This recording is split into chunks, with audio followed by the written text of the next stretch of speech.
10வது வாரத்தில் உங்கள் குழந்தையோட கண்கள், விரல்கள், கால் விரல்கள், பல் மொட்டுக்கள்லாம் சிறிய வளர்ச்சியுடன் இருக்கும். உங்களோட வயிற்றில் இருக்கக்கூடிய கரு வட்டமான தலைப்பகுதியுடன் குழந்தை போல தோற்றமளிக்கும்.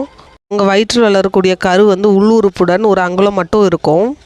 இந்த வாரம் உங்கள் கர்ப்ப அறிகுறிகள் மோசமாக இருந்தாலும் அது விரைவில் குறைய தொடங்க ஆரம்பிக்கும். அடுத்தடுத்த வாரங்களில் உங்கள் குழந்தையோட வளர்ச்சியினால் உங்களுக்கு தொப்பை தெரிய ஆரம்பிக்கும். குழந்தையோட வளர்ச்சி இந்த வாரத்தில் சற்று பெரிதாகவே இருக்கும். கருவோட தலை சிறிதாக இருக்கும்.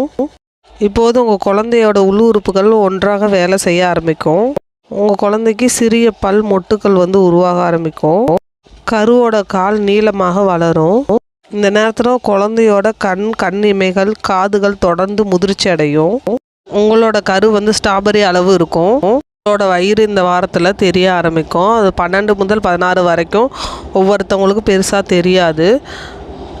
உங்கள் கர்ப்பப்பை இடுப்பு பகுதி பக்கம் நகர தொடங்கும்.